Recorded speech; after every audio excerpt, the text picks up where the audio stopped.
आपके बच्चों का हेल्थी फ्यूचर जुड़ा है हेल्थी हाइड्रेशन से, लेकिन जब दोनों ग्लास दिखने में एक जैसे हों, तो आप इनमें से कौन सा चूज करेंगे?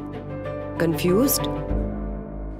चूज करें नेस्ले प्योर लाइफ, जो स्विस हेरिटेज को बरकरार रखते हुए पिछले 25 साल से ज्यादा अरसे से आप और आपकी फैमिली को हाई क्वालिटी हेल्दी हाइड्रेशन फराहम कर रहा है। हमारी आज की चॉइसेस से ही बनता है इनका हेल्थी फ्यूचर, और हेल्थी फ्यूचर से कीमती कुछ नहीं। From Nestle.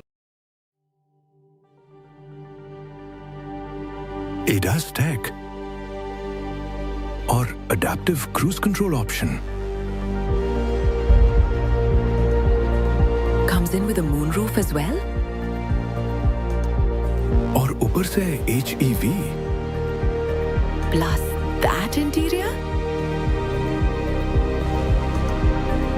The all-new JQ J5 SHS. Coming soon to surprise you.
panda. कोई ऑर्डर कर दे यार। मैं करता हूँ। ये है कदीमाबाद सर्विस। प्लीज हमारा ऑर्डर लिख लीजिए। 2 अदद बड़े पिज्जा, लहसुन वाली डबल रोटी और मुर्ग के करारे पंख। इनको पुराने तरीकों से ऑर्डर करने दें।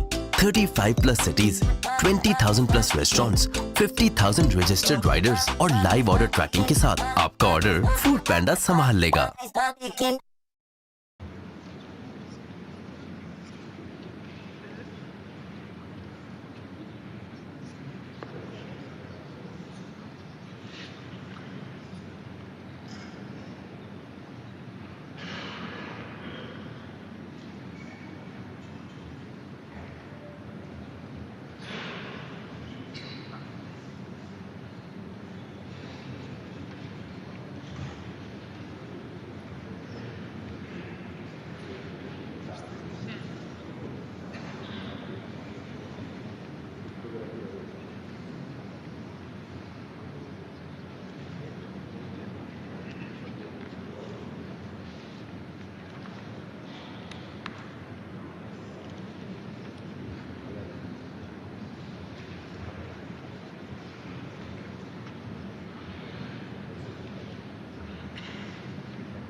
Nel nome del Padre, del Figlio e dello Spirito Santo, la pace sia con voi.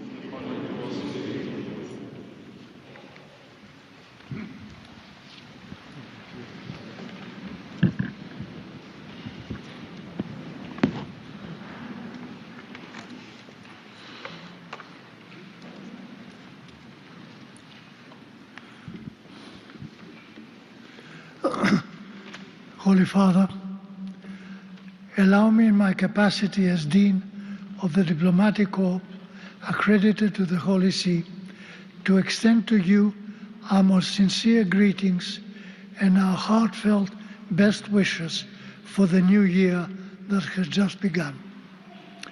I renew our gratitude for this important moment of closeness, an encounter that bears witness to the friendship between the Holy See and our diplomatic missions, united by the shared aim of pursuing peace among peoples and nations. With deep emotion, permit me on this occasion to remember your beloved predecessor, Pope Francis. It was precisely last January in this very place that he welcomed us and affectionately invited us to become messengers throughout the world of hope, which was at the very foundation of the Jubilee that just concluded. Holy Father, in recalling the months that have passed, it is fitting to evoke the whirlwind of emotions that each of us experienced. From the news of the passing of Pope Bergoglio during the Easter celebrations to your elections to the See of Peter. We first felt sorrow and disbelief at the death of a shepherd who bore witness to love for his flock until his final moment. Then the emptiness of the days of mourning. Finally came the joy of the white smoke and the pealing bells throughout the eternal city, which transformed waiting into a hopeful anticipation for the new Vicar of Christ. I remember that afternoon, people rushing towards the Vatican in Via della Conciliazione, filling rapidly and joyfully with men and women from all over the world, present as witnesses to history at the moment when the new Pope will appear from the loggia of St. Peter's Basilica. I recall the applause and the happiness of the crowd upon hearing your name proclaimed for the first time as Supreme Pontiff Leo XIV. I was then struck, Your Holiness, by the attentive silence with which your inaugural address was received. In this time of great uncertainty and fear, your words immediately warmed the millions of hearts, offering a message of calm to the anxieties of so many. Peace be with you. It is the peace of the risen Christ, a peace that is unarmed and disarming, humble and persevering.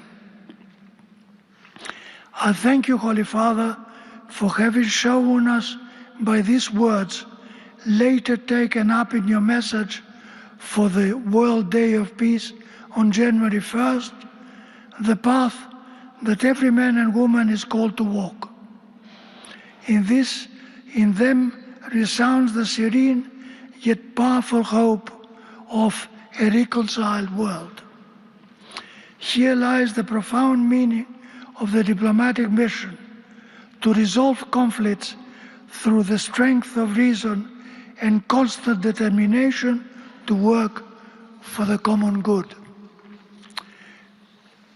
Permit me also, Your Holiness, to recall your first apostolic journey to Turkey and Lebanon, which was rich in moments already etched in the collective imagination. In Turkey, on the 1700th anniversary of the Council of Nicaea, the journey towards Christian unity experienced a historic milestone in your prayerful recollection with the Patriarch of Constantinople. Your words spoken in his ancient Nicaea still resonate. Today, the whole of humanity afflicted by violence and conflict is crying out for reconciliation. In the land of the Cedars, on the shores of a wounded Mediterranean, you recall the celebrated words of St. John Paul II. Lebanon is more than a country, it is a message. And encouraged us to disarm our hearts so that peace and justice might prevail.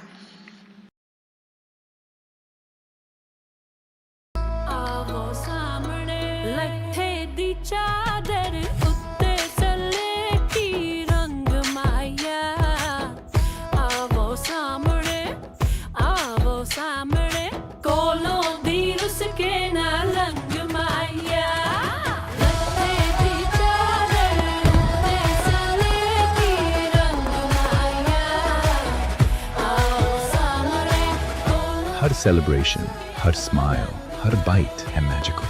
Candyland Premium Chocolates, her bite है magical. Through your inspired magisterial and pastoral action, you, Holy Father, reminded the entire world that silence in the face of wars is not neutrality, but complicity, forcefully denouncing the false truth of slogans that portray the reckless arms race as a necessity for security, while populations suffer and the abyss draws nearer. Holy Father, we cannot but turn our gaze to the Jubilee of 2025, concluded only a few days ago, which profoundly touched the hearts of countless people. Under your guidance, the Holy Year proved to be an opportunity for genuine renewal, which you translated into gestures of authentic closeness from the very beginning of your Petrine ministry. We recall with esteem your various interventions, such as last September on the occasion of the World Meeting of Human Fraternity, then recalling Pope Francis' encyclical Fratelli Tutti. You invited participants to identify local and international ways of developing new forms of social charity and to nurture the spirituality of fraternity through culture, working relationship, and diplomatic action. In this spirit, commitment was renewed, for example, to the humanitarian corridors for peace, vigorously supported in the months following your election, a model of welcome that you have indicated as a possible and dignified alternative to the culture of indifference. Thanks also to these initiatives of fraternity, the Holy Door ideally remains open through paths of assistance that have restored hope to many refugees, bearing witness that solidarity, when organized and sustained, constitutes the most solid foundation of diplomacy. Your Holiness, in the name you have chosen, there is a powerful reference to the challenges that Leo XIII once faced, different in content, yet similar in substance. In this new age of machines, today, digital and linked to artificial intelligence, the risk that calculation may overstep ethical boundaries is great. There is an urgent need to regulate technological development on a human scale.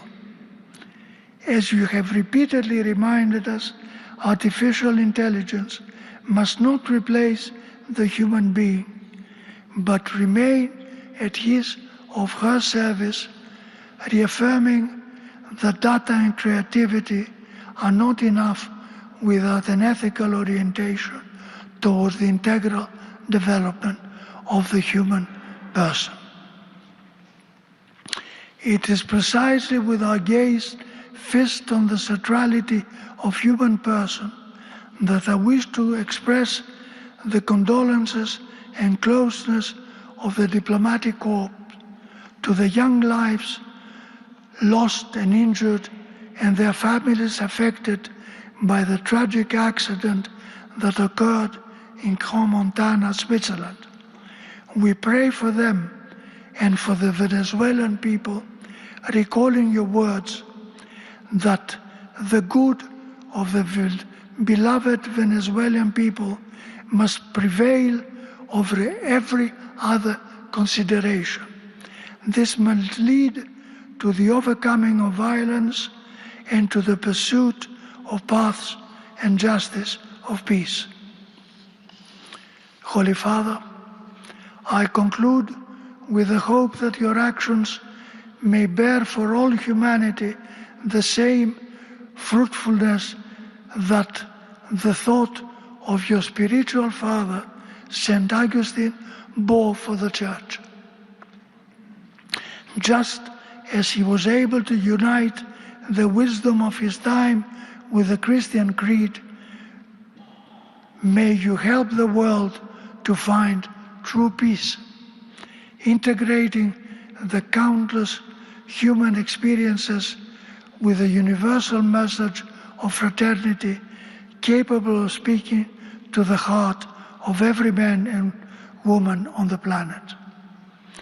Your Holiness, with profound esteem and affection on behalf of the Diplomatic Corps, I extend to you our warmest best wishes for the new year, renewing the offer of our service in favor of peace and the building of bonds that may help resolve the conflicts of the world.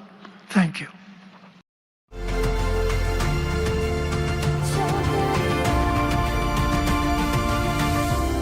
रिश्तों को बनाए special.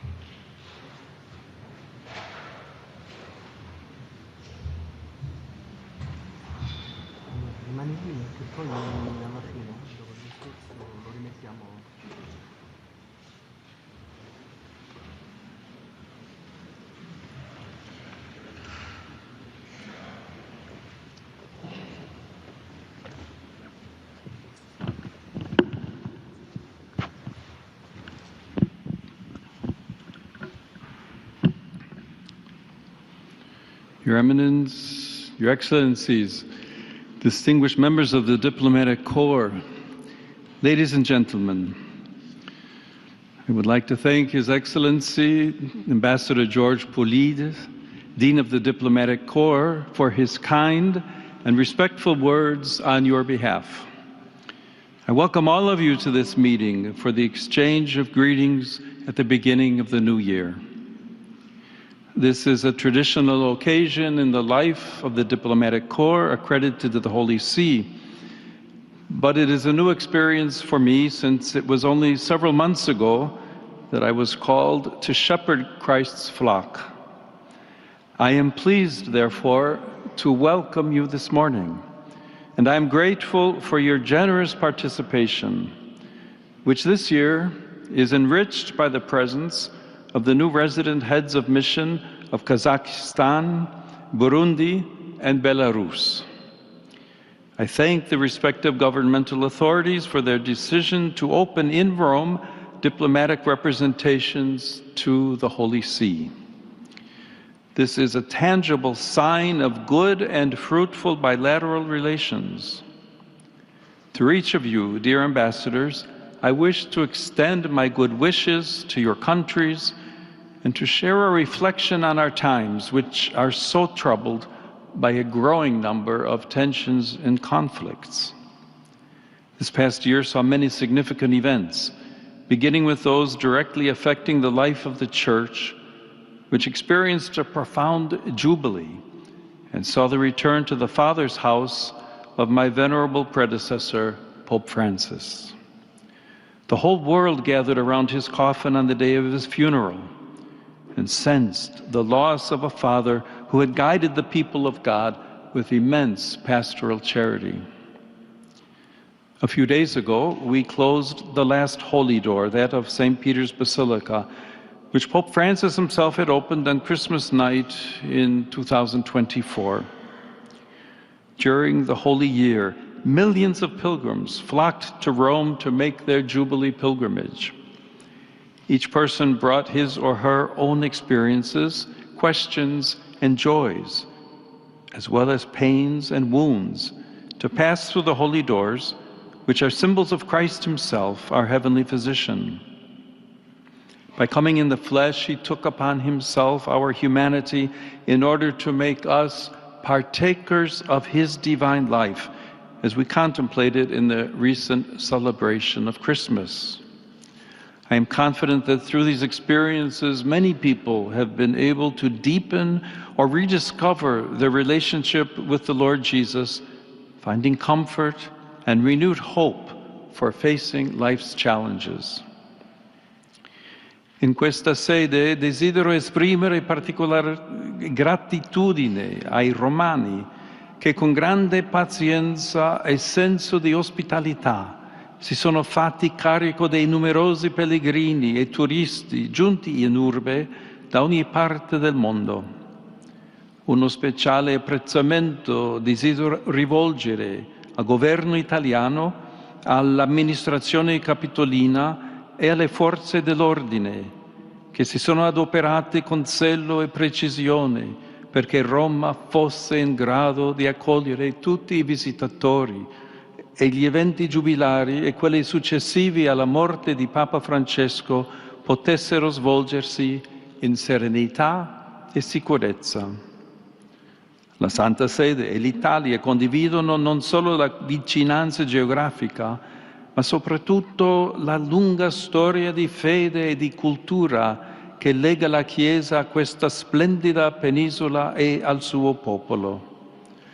Ne sono un segno anche le eccellenti relazioni bilaterali, suggellate quest'anno dall'entrata in vigore delle modifiche all'accordo sull'assistenza spirituale delle forze armate, che consentirà una maggiore efficacia nell'accompagnamento spirituale delle donne e degli uomini che prestano il loro servizio nelle forze armate in Italia e nelle numerose missioni all'estero, come pure la firma dell'accordo per un impianto agrivoltaico a Santa Maria di Galeria, che consentirà la fornitura di energia elettrica alla città del Vaticano tramite il ricorso a fonti rinnovabili, confermando così il comune impegno in favore del creato.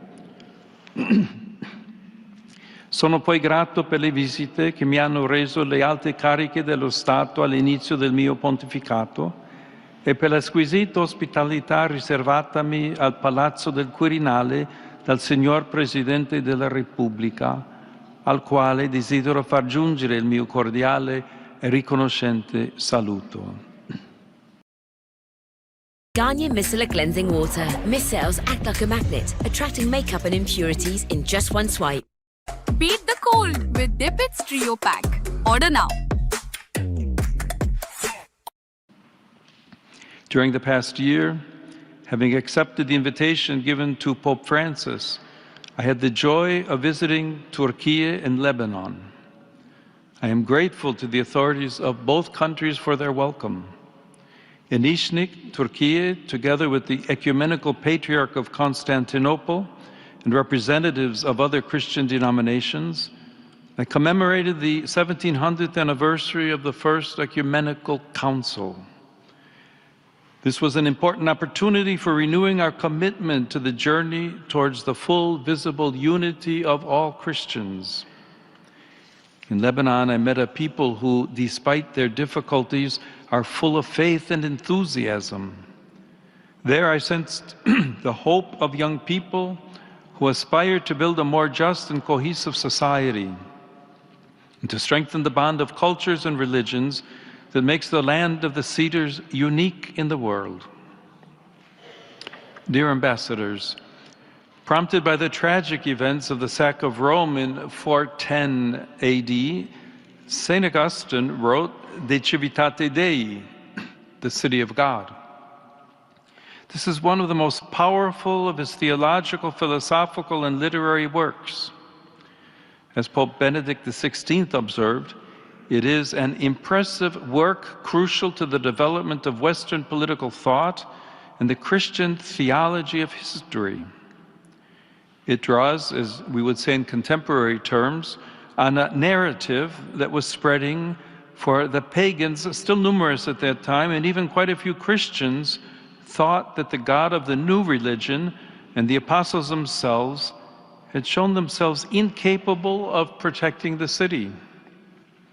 In the days of the pagan gods, Rome was Caput Mundi, the great capital, and no one could have imagined that it would fall into the hands of its enemies. Now, with the God of the Christians, this great city no longer seemed secure. Certainly, our times are very distant from those events. This is not simply a question of temporal distance, but also of a different cultural awareness and the development of categories of thought. However, we cannot overlook the fact that our own cultural sensibilities have drawn nourishment from that work, which, like all the classics, speaks to people of every generation. Augustine interprets events in history itself according to the model of two cities. First, there's the city of God, which is eternal and characterized by God's unconditional love, amor Dei, as well as love for one's neighbor, especially the poor. Then there is the earthly city, which is a temporary dwelling place where human beings live until death. In our day, the latter includes all social and political institutions, from the family to the nation state and international organizations. For Augustine, this city was epitomized by the Roman Empire. Indeed, the earthly city is centered on pride and self-love, amor sui, and the thirst for worldly power and glory that leads to destruction. However, this is not a reading of history that seeks to contrast eternity with the present, the church with the state, nor is it a dialectic about the role of religion within civil society. In Augustine's view, the two cities coexist until the end of time. Each has both an external and an internal dimension, for they are to be understood not only in light of the external manner in which they are constructed throughout history, but also through the lens of the internal attitudes of each human being towards the realities of life and historical events. In this perspective, each of us is a protagonist and thus responsible for history. Moreover, Augustine emphasizes that Christians are called by God to dwell in the earthly city with their hearts and minds turned towards the heavenly city, their true homeland. At the same time, Christians living in the earthly city are not strangers to the political world, and guided by the scriptures, seek to apply Christian ethics to civil government. The City of God does not propose a political program. Instead, it offers valuable reflections on fundamental issues concerning social and political life, such as the search for a more just and peaceful coexistence among peoples. Augustine also warns of the grave dangers to political life arising from false representations of history, excessive nationalism, and the distortion of the ideal of the political leader. Although the context in which we live today is different from that of the 5th century, some similarities remain highly relevant. We are now, as then, in an era of widespread migratory movements. As then, we are living at a time of a profound readjustment of geopolitical balances and cultural paradigms. As then, we are, in Pope Francis' well-known expression, not in an era of change, but in a change of era. In our time, the weakness of multilateralism is a particular cause for concern at the international level.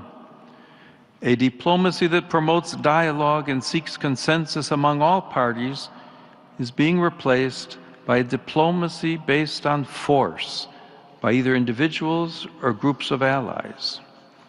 War is back in vogue, and a zeal for war is spreading. The principle established after the Second World War, which prohibited nations from using force to violate the borders of others, has been completely undermined. Peace is no longer sought as a gift and a desirable good in itself, or in the pursuit of the establishment of the ordered universe willed by God, with a more perfect form of justice among men and women. Instead, peace is sought through weapons as a condition for asserting one's own dominion. This gravely threatens the rule of law, which is the foundation of all peaceful civil coexistence. Furthermore, St. Augustine notes, there is no one who does not wish to have peace. For even those who make war desire nothing but victory. They desire, that is to say, to attain peace with glory. For what else is victory than the conquest of those who resist us? And when this is done, there is peace. For even those who intentionally interrupt the peace in which they are living have no hatred of peace, but only wish it changed into a peace that suits them better. They do not therefore wish to have no peace, but only the peace that they desire. It was precisely this attitude that led humanity into the tragedy of the Second World War. From those ashes, the United Nations was born, whose 80th anniversary was recently celebrated. The UN was established by the determination of 51 nations as the center of multilateral cooperation in order to prevent future global catastrophes, for safeguarding peace, defending fundamental human rights, and promoting sustainable development. I'd like to draw particular attention to the importance of international humanitarian law. Compliance with this cannot depend on mere circumstances and military or strategic interests. Humanitarian law, in addition to guaranteeing a minimum of humanity during the ravages of war, is a commitment that states have made. Such law must always prevail over the ambitions of belligerents in order to mitigate the devastating effects of war, also with a view to reconstruction.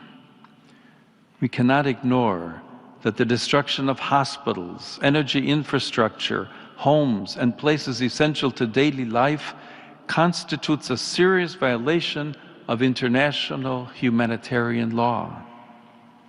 The Holy See firmly reiterates its condemnation of any form of involvement of civilians in military operations.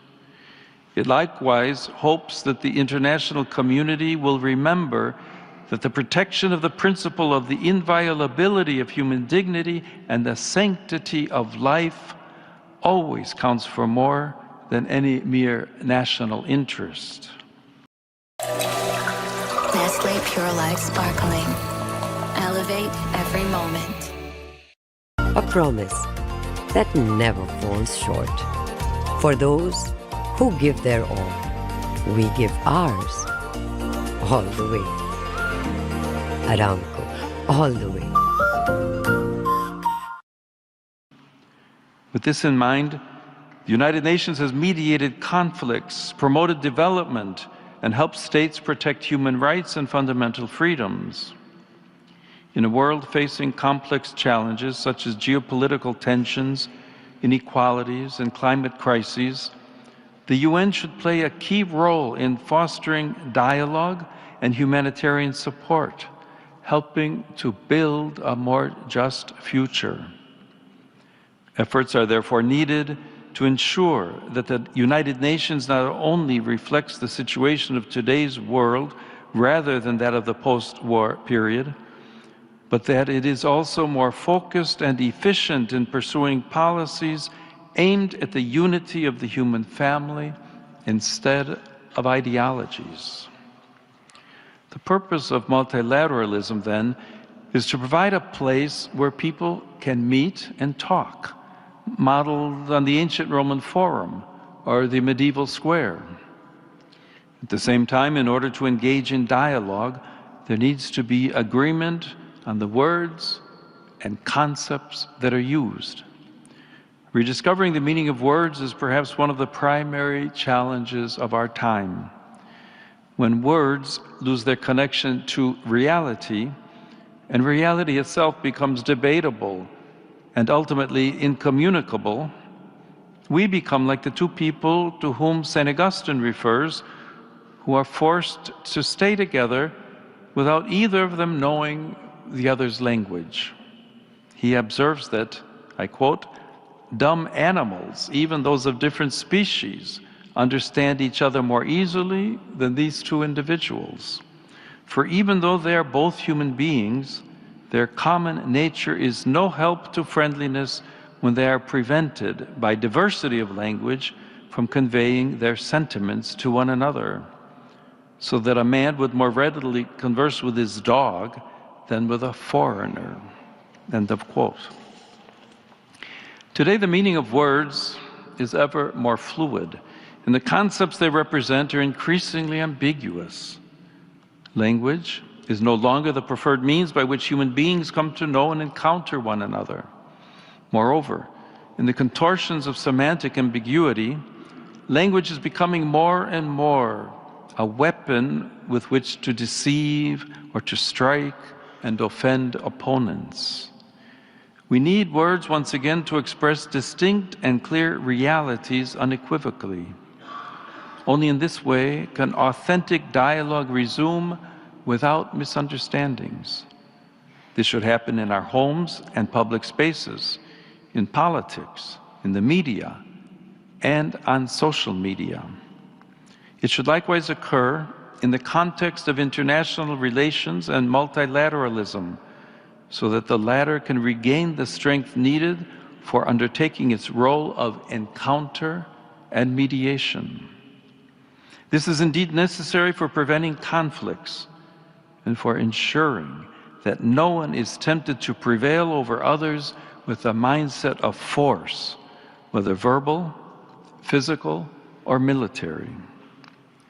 We should also note the paradox that this weakening of language is often invoked in the name of freedom of expression itself. However, on closer inspection, the opposite is true, for freedom of speech and expression is guaranteed precisely by the certainty of language and the fact that every term is anchored in the truth. It is painful to see how, especially in the West, the space for genuine freedom of expression is rapidly shrinking. At the same time, a new Orwellian-style language is developing, which, in an attempt to be increasingly inclusive, ends up excluding those who do not conform to the ideologies that are fueling it. Unfortunately, this leads to other consequences that end up restricting fundamental human rights, starting with the freedom of conscience. In this regard, conscientious objection allows individuals to refuse legal or professional obligations that conflict with moral, ethical, or religious principles deeply rooted in their personal lives. This may be the refusal of military service in the name of nonviolence, or the refusal on the part of doctors and healthcare professionals to engage in practices such as abortion or euthanasia. Conscientious objection is not rebellion, but an act of fidelity to oneself. At this moment in history, freedom of conscience seems increasingly to be questioned by states, even those that claim to be based on democracy and human rights. This freedom, however, establishes a balance between the collective interest and individual dignity. It also emphasizes that a truly free society does not impose uniformity, but protects the diversity of consciences, preventing authoritarian tendencies and promoting an ethical dialogue that enriches the social fabric. In a similar way, religious freedom risks being curtailed. As Benedict XVI recalled, this is the first of all human rights because it expresses the most fundamental reality of the person.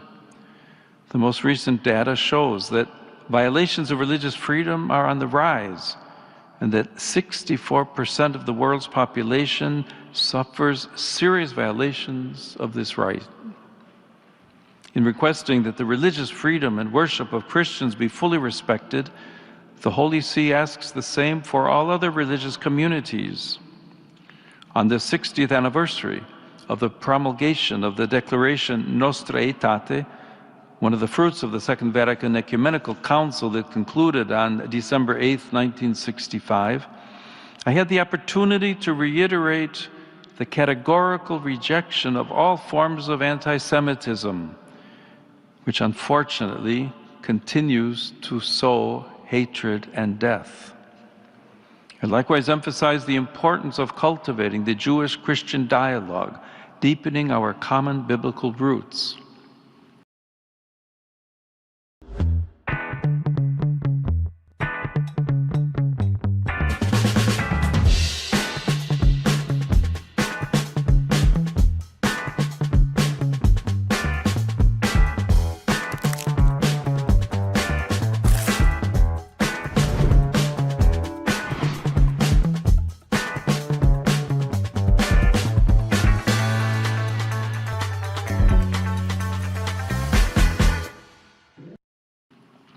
On that same commemorative occasion, the meeting with representatives of other religions allowed me to renew my appreciation for the progress made in recent decades along the path of interreligious dialogue. Indeed, in every sincere religious quest, there is a reflection of the one divine mystery that embraces all creation.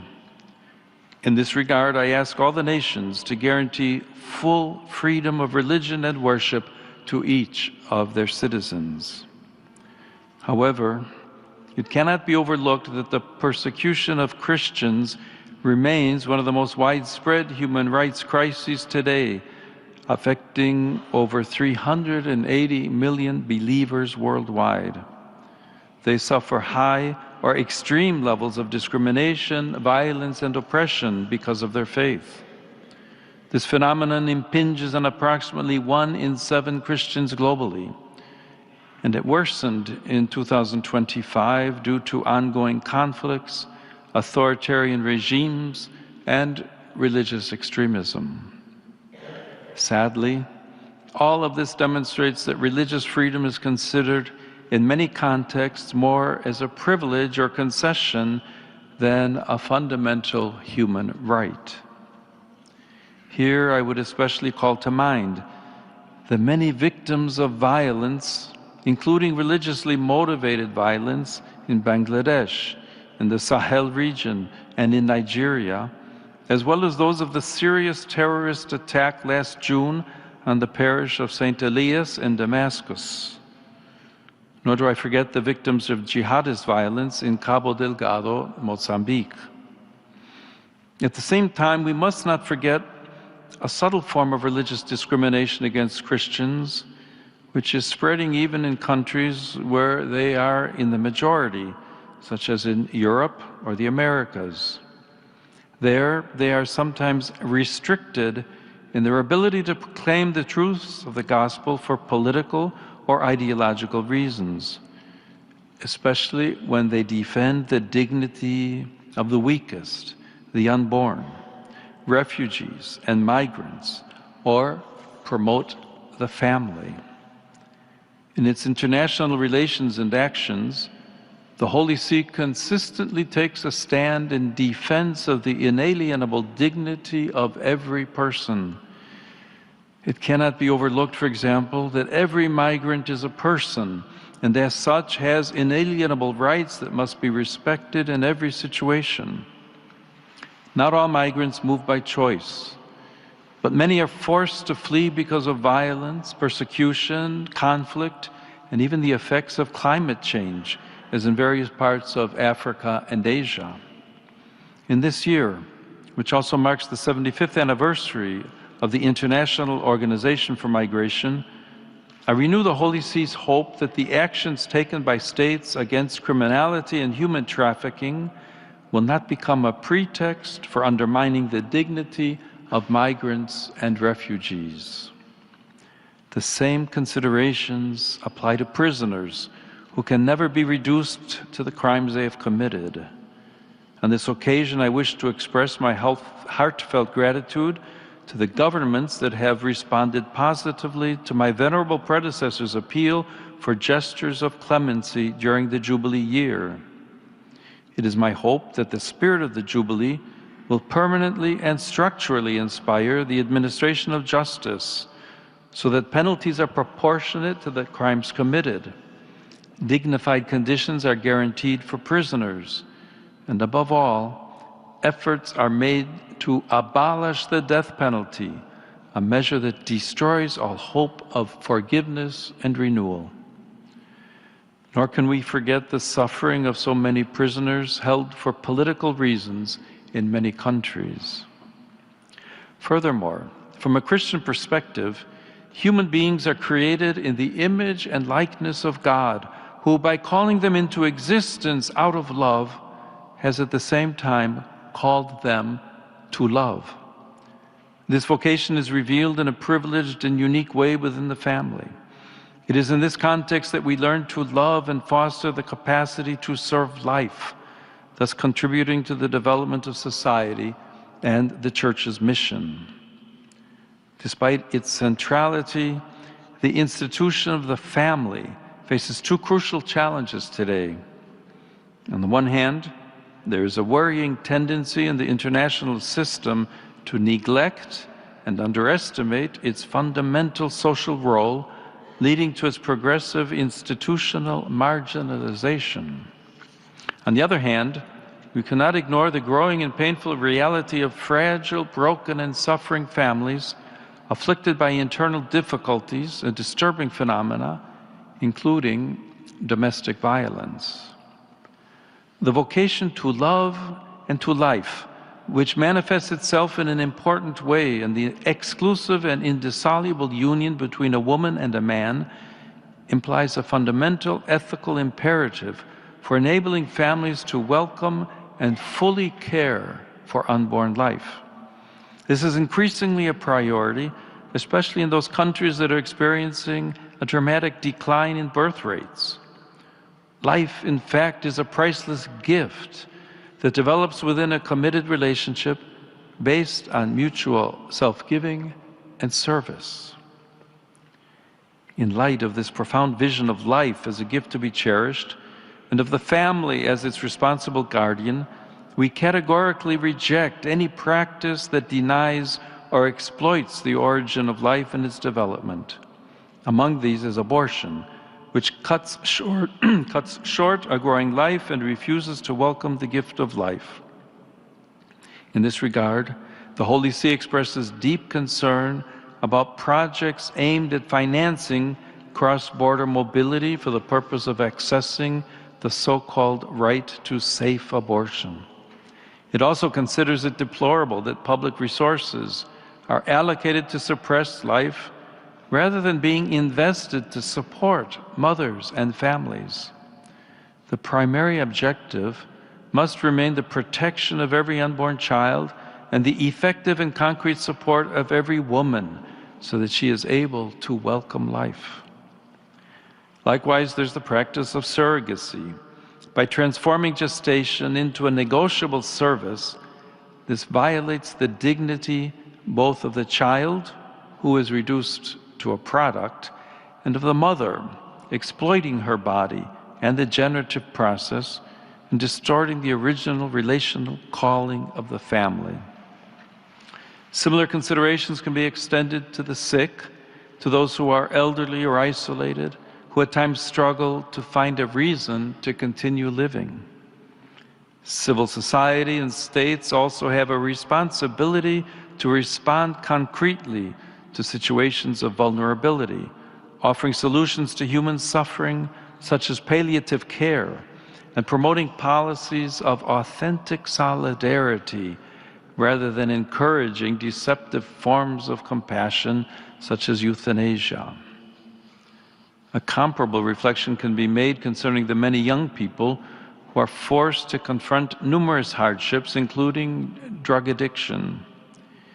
In order to prevent millions of young people around the world from falling victim to substance abuse, concerted efforts are required to eradicate this scourge upon humanity and the drug trafficking that fuels it. Food Panda. कोई order कर दे यार. मैं करता हूँ. ये है कदीमाबाद service. Please हमारा order लिख लीजिए. 2 अदद बड़े पिज्जास, लहसुन वाली डबल रोटी और मुर्ग के करारे पंख. इनको पुराने तरीकों से ऑर्डर करने दें. 35 plus cities, 20,000 plus restaurants, 50,000 registered Riders और लाइव ऑर्डर ट्रैकिंग के साथ आपका ऑर्डर फूड पैंडा संभाल लेगा. Remove makeup and impurities with Garnier Micellar Cleansing Water. One swipe, zero residue. Makeup removed. Together with these efforts, there must be adequate policies for recovery from addiction, as well as greater investment in human development, education, and the creation of employment opportunities. In light of these challenges, we firmly reiterate that the protection of the right to life constitutes the indispensable foundation of every other human right. A society is healthy and truly progresses only when it safeguards the sanctity of human life and works actively to promote it. The aforementioned considerations lead me to believe that in the current context, we are seeing an actual short circuit of human rights. The right to freedom of expression, freedom of conscience, religious freedom, and even the right to life are being restricted in the name of other so-called new rights, with the result that the very framework of human rights is losing its vitality and creating space for force and oppression. This occurs when each right becomes self-referential, and especially when it becomes disconnected from reality, nature, and truth. Distinguished ambassadors, while St. Augustine highlights the coexistence of the heavenly and earthly cities until the end of time, our era seems somewhat inclined to deny the city of God its right of citizenship. It seems that only the earthly city exists, enclosed exclusively within its borders. Seeking only imminent goods undermines that tranquility of order which for Augustine constitutes the very essence of peace, which concerns society and nations as much as the human soul itself, and is essential for any civil coexistence. In the absence of a transcendent and objective foundation, only self-love prevails, to the point of indifference to God, who governs the earthly city. Yet, as Augustine notes, great is the folly of pride in those individuals who think that the supreme good can be found in this life and that they can become happy by their own resources. Pride obscures both reality itself and our empathy toward others. It is no coincidence that pride is always at the root of every conflict. Consequently, as I recalled in my message for the World Day of Peace, we lose our sense of realism and surrender to a partial and distorted view of the world, disfigured by darkness and fear, thus paving the way for the mentality of confrontation, which is the precursor to every war. We see this in many contexts, starting with the ongoing war in Ukraine and the suffering inflicted on the civilian population. Faced with this tragic situation, the Holy See strongly reiterates the pressing need for an immediate ceasefire and for dialogue motivated by a sincere search for ways leading to peace. I make an urgent appeal to the international community not to waver in its commitment to pursuing just and lasting solutions that will protect the most vulnerable and restore hope to the afflicted peoples. I likewise emphasize the Holy See's full willingness to support any initiative that promotes peace and harmony.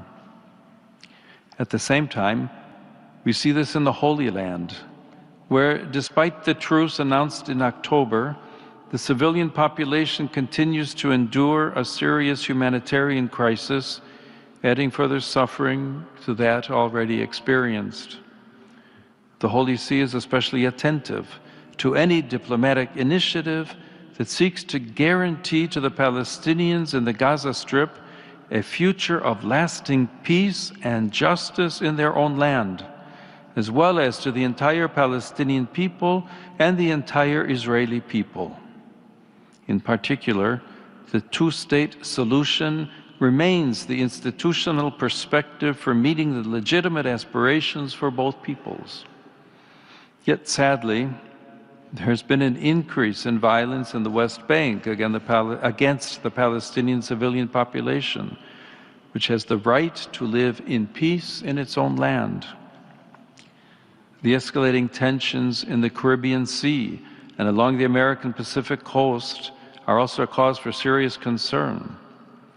I wish to repeat my urgent appeal that peaceful political solutions to the current situation should be sought, keeping in mind the common good of the peoples. Winters में गाजर का हलवा बनी extra special with Nestle Milk Pack Cream.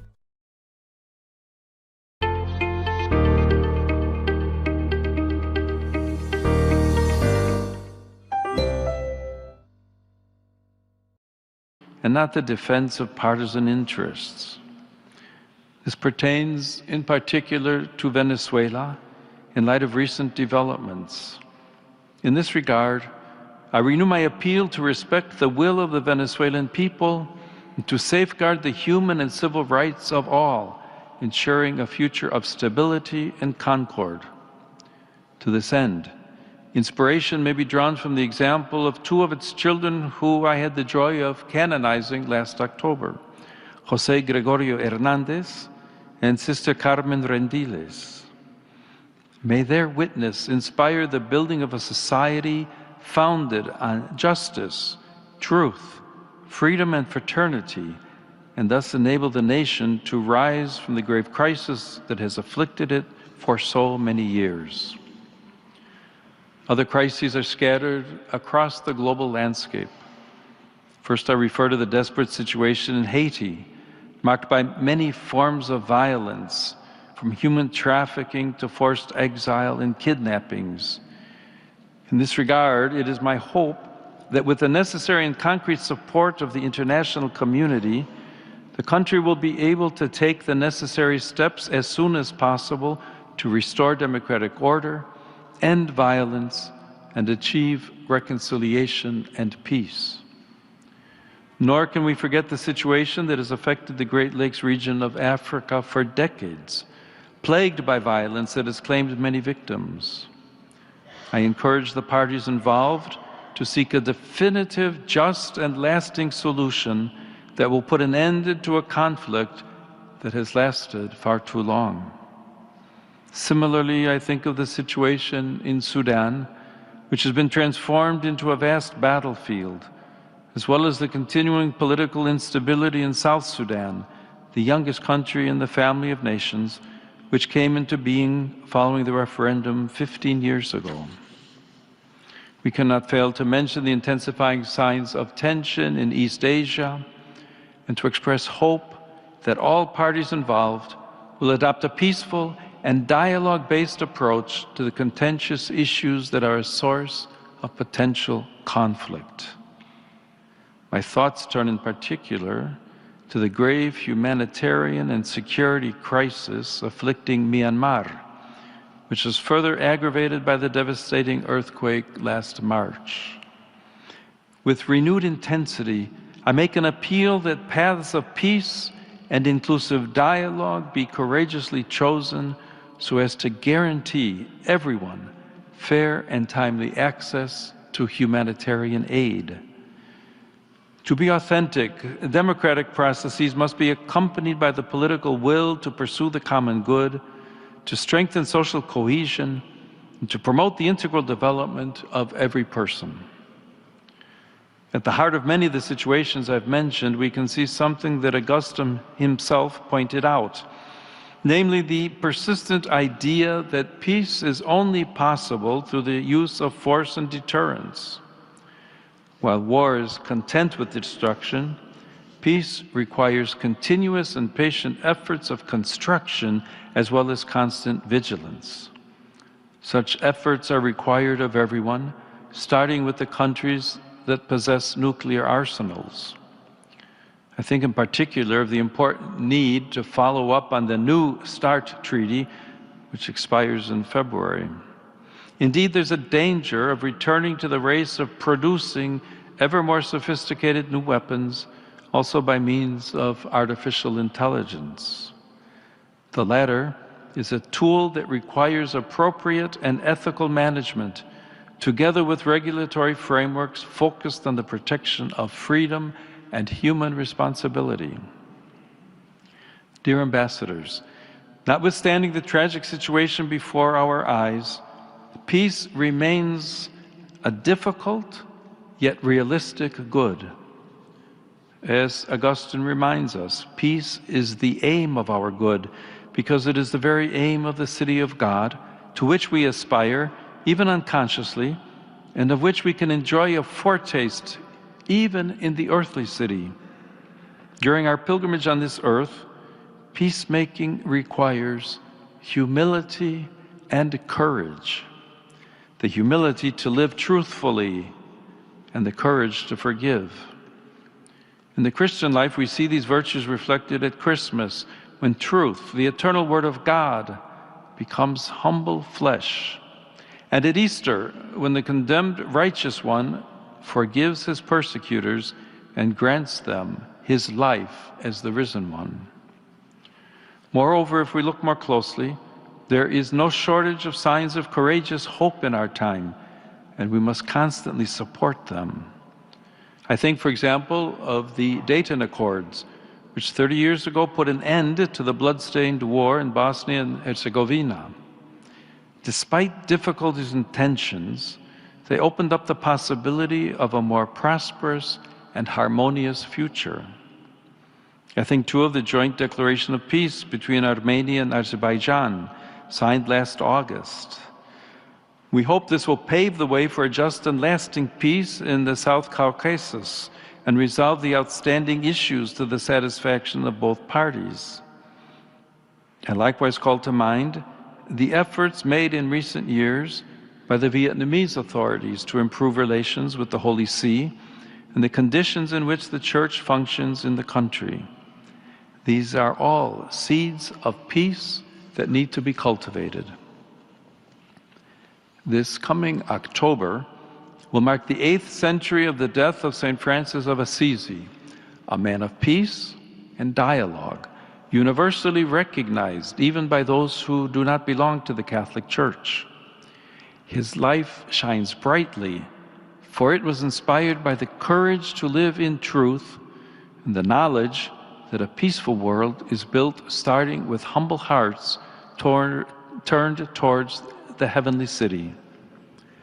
A humble and peace-loving heart is what I wish for each of us and for all who dwell in our countries at the beginning of this new year. Thank you.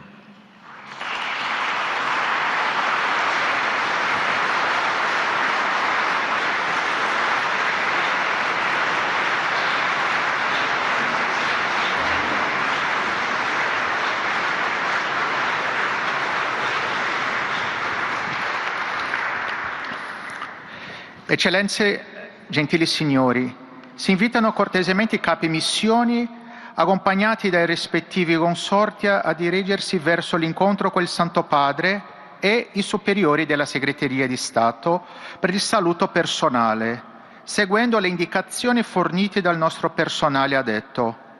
Al termine del saluto, i capi missione sono pregati di recarsi senza i consorti presso la Cappella Sistina per la foto di gruppo.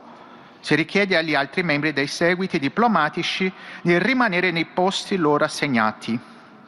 Excellencies, distinguished guests, the heads of missions accompanied by their respective spouses are kindly invited to proceed to the meeting with the Holy Father and the superiors of the Secretary of State for a personal greeting, following the directions provided by our staff. At the conclusion of the greeting, The heads of missions are requested to proceed without their spouses to the Sistine Chapel for the group photograph. All the other members of the diplomatic entourages are kindly asked to remain in their assigned seats. Excellences, Mesdames et Messieurs, le chef de mission accompagnés de leurs conjoints respectifs sont cordialement invités à se diriger vers la rencontre avec le Saint-Père et le supérieur de la Secrétariat d'État pour une salutation personnelle, en suivant les indications fournies par notre personnel. À l'issue de la salutation, les chefs de mission sont priés de se rendre sans leur conjoint à la chapelle Sixtine pour la photographie de groupe. Il est demandé à tous les autres membres de la délégation diplomatique de rester à les places assignées. Excelencias, señoras y señores, se invita cordialmente a los jefes de misión acompañados de sus respectivos cónyuges a dirigirse al encuentro con el Santo Padre y los superiores de la Secretaría de Estado para el saludo personal, siguiendo las indicaciones proporcionadas por nuestro personal. Al finalizar el saludo, se solicita a los jefes de misión que se dirijan, sin sus cónyuges, a la capilla Sixtina para la fotografía grupal. Se pide a los demás miembros de las delegaciones diplomáticas que permanezcan en sus asientos asignados.